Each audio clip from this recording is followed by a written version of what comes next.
நம்ம வந்து new year பிறந்துச்சு, அதனால் வந்து ஒரு ஸ்வீட் தான் செய்ய போகிறோம். என்ன ஸ்வீட்னா வந்து ரவா லட்டு. அது இப்போ வந்து எப்படி செய்கிறது நம்ம வந்து பார்த்துடலாம். உங்களுக்கு வந்து எந்த ரவா லட்டு ரொம்ப பிடிக்கும்னு மறக்காமல் கமெண்ட் பண்ணுங்கள். நம்ம வந்து பாலை வந்து நல்லா காய்ச்சி ஆற வச்சு எடுத்துக்கலாம்.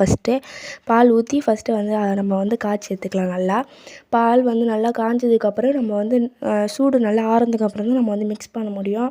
வேணுமானா நீங்கள் பச்சை பாலை கூட ஆட் பண்ணிக்கலாம். அதுமாரி வந்து ஒரு கிளாஸ் இல்லைன்னா அரை கிளாஸ் பால் தான் தேவைப்படும். ரவைக்கு ஏற்ற மாதிரி குவான்டிட்டி.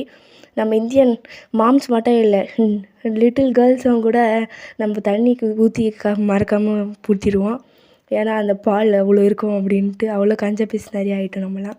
இது வந்து புது பேன் வந்து நான் வாங்கியிருந்தேன். உங்களுக்கு வேணுமானா இதோட நான் ஃபுல் வீடியோ போடுறேன். அது ரொம்பவே சூப்பராக இருந்தது டிசைன் வச்சு. எனக்கு அந்த டிசைன் தான் ரொம்ப பிடிச்சிருந்தது.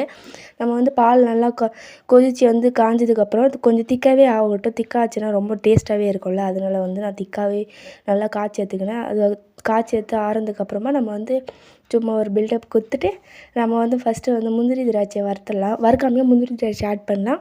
வேணுமானு நீங்கள் நெய்யில் வறுத்தும் ஆட் பண்ணலாம். இதுக்கு பிக் பாஸில் ஒரு ரவா லட்டு ஒரு பெரிய பேச்சாகவே இருந்தது. ஆக்சுவலி இது நான் எப்போயோ செஞ்ச வீடியோ. இப்போ தான் அப்லோட் பண்ணுறேன் எடிட் பண்ணி. அப்புறமேட்டு வந்து நம்ம முந்திரி திராட்சை நெய்யில் போட்டு நல்லா வறுத்து எடுத்துக்கலாம்.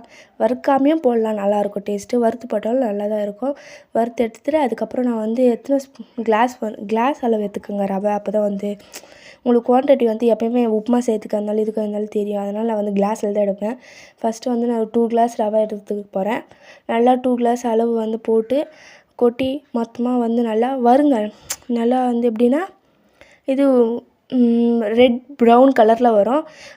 ஸ்மெல் வரும். நல்ல ஸ்மெல் வந்ததுக்கப்புறம் தான் நம்ம வறுந்துச்சு ரவை அப்படின்ட்டு நம்ம எடுக்க முடியும். ஆக்சுவலி நான் கொஞ்சம் சுமாராக தான் வறுத்துருப்பேன். ஆனால் நீங்கள் கொஞ்சம் நல்லா வறுங்க. நல்லா ப்ரௌனிஷ் கலராக அதேமாரி அடிப்பிடிக்க விட்டுறாதீங்க. நல்லா வந்து சிம்மில் வச்சு கூட வறுங்க. நல்ல ஸ்மெல் வரும். அப்புறமேட்டு வந்து உங்களுக்கு இந்த ஹாப்பி நியூ இயரில் நீங்கள் என்ன ரெசல்யூஷன் எடுத்தீங்கன்னு மறக்காமல் கமெண்ட் பண்ணுங்கள். என் சேனலை மறக்காமல் சப்ஸ்கிரைப் பண்ணுங்கள். 2 ஏலக்காவை நம்ம எப்படி ஜாரில் அடிக்க முடியும், அதனால் கொஞ்சம் சர்க்கரை ஆட் பண்ணி அரைச்சிக்கிறேன். நம்ம 2 கிளாஸ் ரவா போட்டதுக்குனால 1 கிளாஸ் நம்ம சர்க்கரை போடலாம். அப்புறமேட்டு நீங்கள் ஸ்வீட் சாப்பிட்டு பார்த்துட்டு அதுக்கப்புறம் உங்களுக்கு சர்க்கரை பத்தலைன்னா நீங்கள் வந்து ஒரு ஸ்பூனில் வந்து ஆட் பண்ணிக்கோங்க. எவ்வளோ சர்க்கரை வேணுமோ அதுமாரி. நான் இதுமாதிரி நல்லா வறுத்துட்டு ரவை நல்லா சூடானதுக்கப்புறம் நம்ம வந்து இறக்கி வச்சிடலாம். அது கூட கேஸ் நிறுத்திட்டு அதுக்கப்புறம் சர்க்கரை போட்டு ஒரு கலருங்க. ஏன்னா அந்த சூட்லேயே சர்க்கரை வந்து இதுவாகிடும், மெல்ட் ஆகிடும் அதுலேயே லைட்டாக. அது கொட்டி கலர்னதுக்கப்புறம் நம்ம வந்து நல்லா கலரி மிக்ஸ் பண்ணிடுங்க. நல்லா சூடு ஆறட்டும். அந்தளவுக்கு எனக்கு பொறுமை கூட இல்லை. கை வச்சு நல்லா கலருந்தேன். லைட்டாக சால்ட்டு போட்டிங்கன்னா அந்த ஸ்வீட் தன்மையை வந்து அது வந்து கொஞ்சம் எடுத்து கொடுக்கும். அதனால் வந்து ரொம்ப நல்லாயிருக்கும். எந்த ஸ்வீட் செஞ்சாலும் ஒரு சிட்டிக்கு வந்து நம்ம சால்ட்டு சேர்த்துக்கோங்க. அதுமாரி வந்து பாலில் வந்து அப்படியே முந்திரி திராட்சை ஆட் பண்ணிட்டு உங்களுக்கு யாருக்கெல்லாம் அந்த ஏடு ரொம்ப பிடிக்கும்னு மறக்காமல் கமெண்ட் பண்ணுங்கள். நான் அந்த ஏடு திருடி சாப்பிட்றதுல ஃபேமஸ் எங்கள் வீட்டில். அப்புறம் பாலை வந்து ஆட் பண்ணிட்டு நல்லா சூடானதுக்கப்புறமா வைங்க. எனக்கு பொறுமை இல்லாமல் நான் பாருங்க வச்சு தவிச்சிங்கிறேன். அதில் வந்து அப்புறம் நல்லா சூடு ஆறுனதுக்கப்புறமா நம்ம வந்து நல்லா கலரி விட்டிங்கன்னா ஒரு பிடிப்பு தன்மை வரும். கொழக்கட்டை மாதிரி அந்தமாரி பிடிக்கிற தன்மை வரும். ரொம்ப தண்ணி ஊற்றிட்டிங்கன்னா நீங்கள் வந்து உருண்டை பிடிக்க முடியாது. அதனால் வந்து மீடியமாக கொஞ்சமாக தண்ணி ஊற்றுங்க. இந்த ரவா லட்டு செய்யறதுல பெரிய ப்ராசஸ் உருண்டை பிடிக்கிறது. அது மட்டும் இல்லாமல் கையில் ஒட்டும் பாருங்கள். ஐயோ, கையில் ஒட்டுறது தாங்க ரொம்ப டென்ஷன் ஆகுது. அது நல்லா உதிரி விட்டு பண்ணுறதுக்குள்ளேயே நல்லா பிசைஞ்சால் தான் வந்து நல்லாவே இதுவாகும். என் மோந்திரம் நல்லா இருக்குன்னு மறக்காமல் கமெண்ட் பண்ணுங்கள். அது வந்து நான் ஃபஸ்ட்டு வாங்கினேன் சில்வர் ரிங்கு. அதுமாரி வந்து நல்லா இதுமாரி பதம் இந்தமாரி பிடிச்சா கொழுக்கட்டை மாதிரி உருள்ற மாதிரி இருந்தால் உருண்டை பிடிக்கிறதுக்கு ரொம்பவே நல்லா வரும். விரிசல் இல்லாமல் உடையாமல் வரும். வேணுமானா நீங்கள் லாஸ்ட்டாக தேங்காய் கூட ஆட் பண்ணிக்கலாம். தேங்காவை துருவி. நான் தேங்காய் இல்லாததுனால போடல. இதுமாதிரி நல்லா உருட்டுனாலே நல்லா வந்துடும். எனக்கு உருண்டை அவ்வளோ வராது. இந்த வீட்டு செம்மையாக வந்துட்டு இருக்குது. நீங்கள் வந்து அந்த லட்டு பிடிக்கிற மாதிரி கூட பிடிச்சிடலாம். இல்லைனா நிறைய குவான்டிட்டி எடுத்து கையில் நல்லா அமுக்குனிங்கன்னா ப்ரெஸ் பண்ணிங்கனாலே நல்லாவே டைட்டாகிடும்.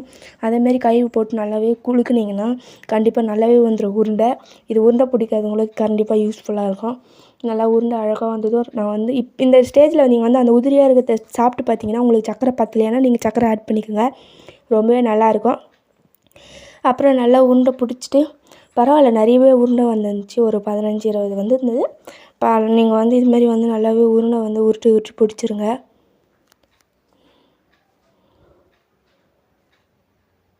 நல்லா ப்ரெஸ் பண்ணுங்கள் அமுக்கி. அப்போ தான் வந்து உருண்டை வந்து உடையாமல் விரிசல் விடாமல் நல்லாவே இருக்கும். அதனால் வந்து நல்லா உருண்டை பிடிங்க. அப்போ தான் வந்து இருக்கும்.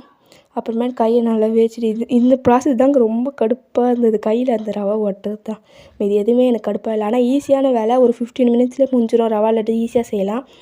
நான் வந்து ஒரு ஸ்வீட் ரெசிபி போடுறேன், அது மறக்காமல் நீங்கள் டேஸ்ட் பண்ணி பாருங்கள். 5 மினிட்ஸ்லேயே சாப்பிட்டுடலாம். அதை செஞ்சு 5 மினிட்ஸ்லேயே செய்யக்கூடிய ஒரு ஸ்வீட்டை வந்து நான் உங்களுக்கு போடுறேன், அது மறக்காமல்.